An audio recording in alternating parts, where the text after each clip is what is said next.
to. Ayan o. Hindi siya, technically hindi siya matitrade. So like,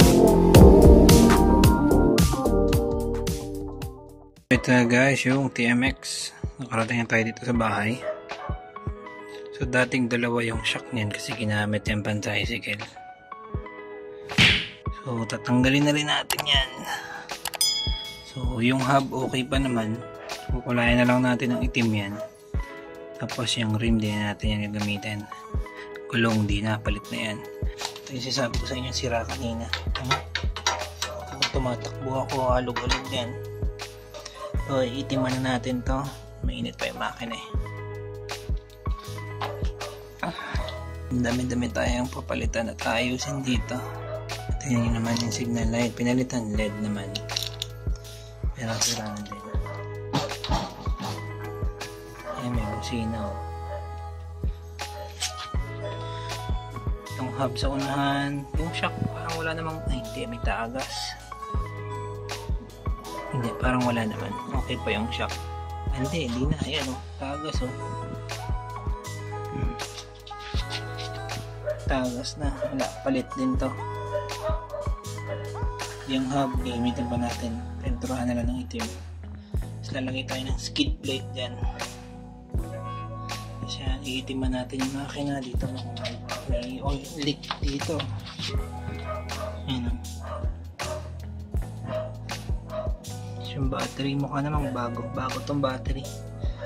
Kailangan din natin gawa ng cover to sa battery. Or ililipat natin. Alam ko na kung saan to. Sa gasolina. Ayan o.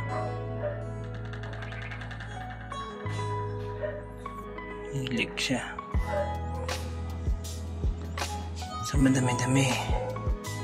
Matagal na project to. Ayan o. Time. Kadena, palit na yan. Yung swing arm. Ayusin lang natin to swing arm. Pipinturahan din ng itim. Sprocket, palit yan. Ito, tanggal na yan.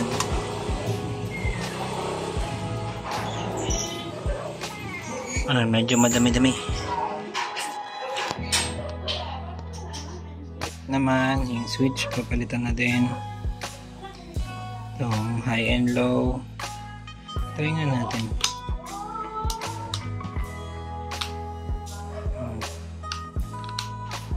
Okay pa naman yung high and low. Okay pa yung mga switch nya. Pero papalitan na natin kasi malutong na. Itong lever, clutch lever, palit yan. Yung brake lever, palit din. Yan, palit din yan. Yung handlebar, papalitan din yan. Ignition, palitan. Speedometer, papalitan. Yung headlight pala, papalitan yan. Yung tangke, baka pa-repaint na lang natin kung okay pa to. Kung okay pa, repaint na lang. Upuan, papalitan to. Side mirror, papalitan din. Ayan siya. Ayan, tabingi.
hours later.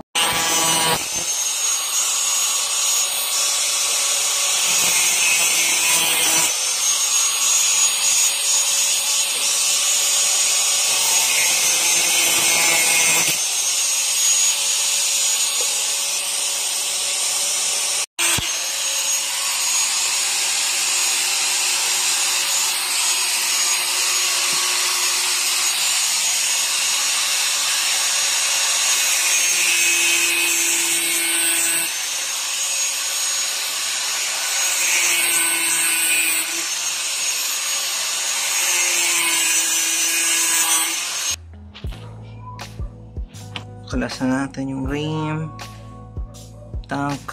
Ayan na siya.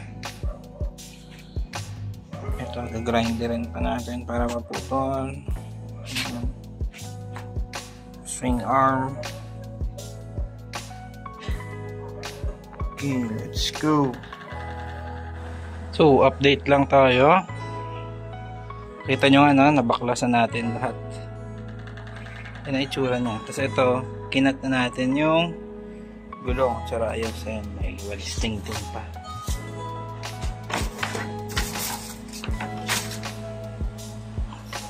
Ayan.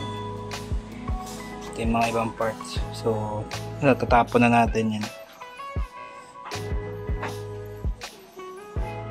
Ayan. Tapos itong shock, ayusin natin. Papalitan natin ng oil seal kasi may tagas. Itong handlebar, di pa natin natatanggal. And so ngayon, magtatanong tayo dun sa Honda kung meron sila ng ignition.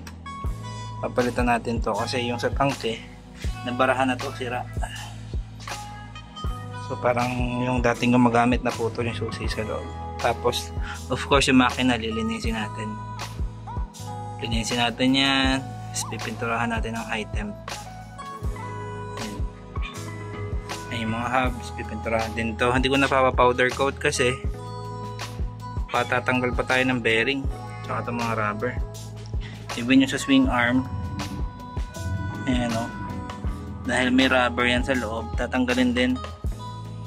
So para mas mabilis matapos, pinturahan na lang natin siya. Tatanggalin lang natin yung lumang kulay.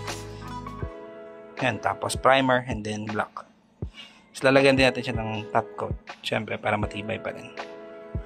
Yun, so tara, samahan niyo ako pumunta ng Honda para mag-inquire. Let's go! So yun nga guys, pinakita ko sa inyo yung motor kanina. So lalabas tayo ngayon. Pupunta tayo sa Honda para mag-inquire o mag-canvas ng ibang parts.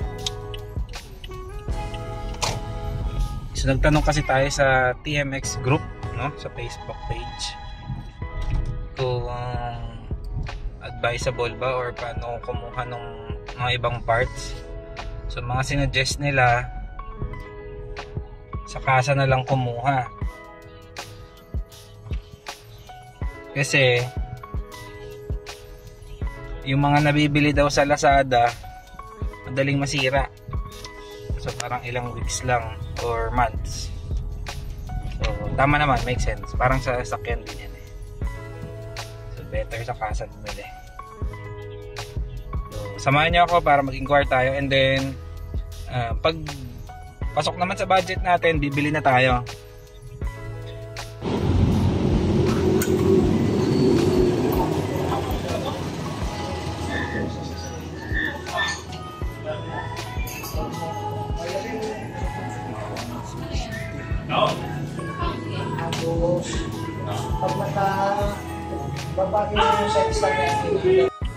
Di na tayo nakapag-video masyado sa loob. So dahil wala lahat wala yung tao para kasi kukunin ko yung plaka ko or yung original na papel ng Honda Click natin. Wala yon, and then yung person, I mean, wala. A few moments later. So yun nga guys, bigo tayong makakuha ng piyesa ng TMX. So binili na lang natin pintura, primer, tsaka ang top coat. Video ko. Ito, primer, gray, dalawa, tapos black, dalawa, tsaka clear, isa. Yeah, 130 isa. Tapos strip sole. Ayan, tsaka dos na brush. Ayan, kailangan natin. Okay, let's go. Liha pala, liha.